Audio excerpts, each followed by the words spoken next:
So let's have a look at some of the effects of attachment then. The first is mental agitation within the mind of the person who is attached. So worry and anxiety, frustration and anger and disappointment.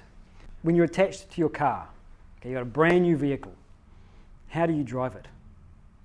Very carefully.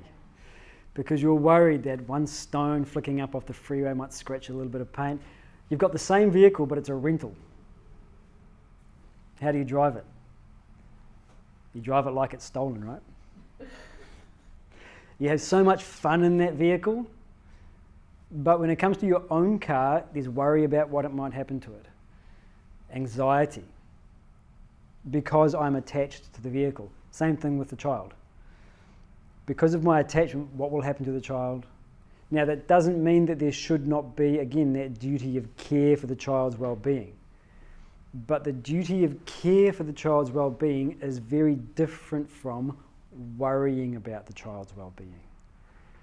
The worry arises not because of the duty of care, but because of my dependency upon the state of the child for my own well-being. Putting it simply, worry and anxiety are always directed at my own personal interests.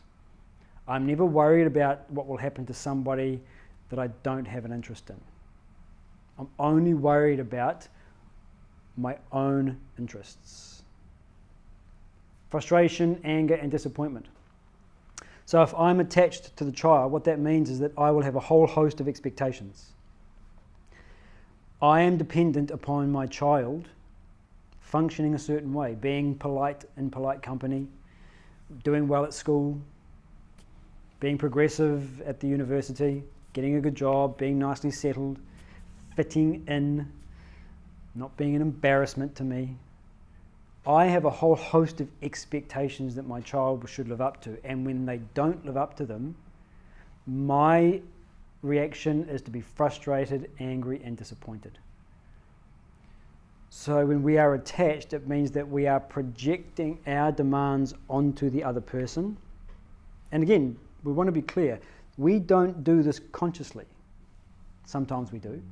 But by and large, when it comes to attachment, it's something that is happening to us, not so much something that we are doing to others. In fact, in the same book, The Holocaust of Attachment, he has a chapter entitled The Virus of Attachment. It's a virus. I've got a virus that's infected my physical body, and it causes me to cough and splutter and so forth, and I infect others. Okay, I can't really say I'm infecting others. It's the virus that is causing me to function in this way, and thereby others are being affected. In a similar way, attachment is an infestation. It's an infection of the mind. And it causes me to function in a way such that I place unrealistic demands and expectations on my child. When they are not met, I'm frustrated, disappointed. So think of it another way. Other people in your life, we don't place expectations and demands on everybody. When it comes to my good friend from high school, we've known each other for years, 20 years we've known each other. He or she can be however they wish. Any lifestyle they adopt, I'm happy, as long as they're happy. Any political affiliation, you're crazy, you're voting for that guy, come here, I love you. It doesn't matter, you can always let the person be what they are, because there's that beautiful platonic friendship. You don't place your demands on them. Your spouse, I've known that person for 20 years as well. But when that person has a different way of functioning, a different set of values, a different ideology, different behavior to what I expect, then I get frustrated. When my child functions in a particular way that doesn't conform to my expectations, then I get frustrated.